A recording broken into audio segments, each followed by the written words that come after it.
The culture of reading is a dying one in most parts of Africa. Here in Tasha community in the outskirts of Abuja, Nigeria's capital, 27-year-old Kingsley Sentim is doing everything he can to turn these around. He's a structural engineer by profession, but spends his free time building the minds of less privileged children. He founded the NGO Nigeria Reads and built his first library in the rural community where he grew up. Soon, a second followed in the suburb Kubo, and he is currently working on the construction of his third library in Area 1 in the heart of Abuja. He fills the shelves with books donated by local and international individuals. To the society where I had no books when I was growing up as a child, and I thought about me coming back to this community where I had my primary school education to set up something very befitting for them, to engage the children, to use their to make constructive use of their leisure time. So the after school hours, they can come here as a cluster and read. Here at the library, the children are not only encouraged to read. A good friend of Kingsley, Michael Chinoike, stops by once a week to introduce the children to the basics in computer science. With this, we have given them what we call computational mindsets, how to initiate critical thinking and problem-solving abilities. These abilities are innate in them. So we just ignite them and then show them how to use it in their everyday life.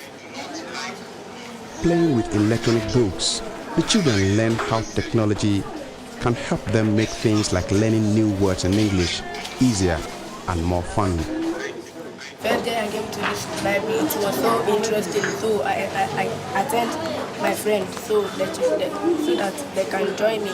Ever since Kingsley started the project 2 years ago, finding proper funds has proven to be quite challenging and has required for him to give part of his salary. The communities benefit not only through the books in the libraries, but also through the jobs created by construction and maintenance of the buildings. Everybody's from the librarians from the community, everybody that's involved in the operation of this project is from them. So all the income flow, everything goes back to them. Alfred Ibrahim, a chief of the community, recalls what it was like when Kingsley approached the council with his unusual idea. We sat down with the executive of the palace. We thought over it and later resolved we'll bring him here and show him this very building, though it was uncompleted. Okay. So Mr. Kingsley and the community put their hands together and bring the place up. During the time of Kingsley's national service, he worked in this printer shop. He returns today to pick up T-shirts he ordered for one of his clients, an additional way Kingsley gets money to support his NGO. Proceeds from this shirt goes back into funding the library project I do and helps keep the staff running, the project going, payment of shipment of books, the books to ship from outside the country. Nigeria has a huge challenge of internally displaced persons. About 3 million of them occupy makeshift shelters across the country like this IDP's camp in Area 1. When Kingsley came across the families living here, he decided to build a block of 3 classrooms to give their children access to formal education.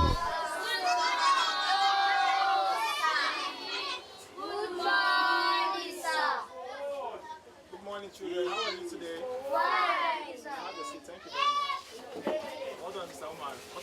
Do you understand? Yes. Do you understand what I mean? Abdul Tashil is the supervisor of the project at the camp.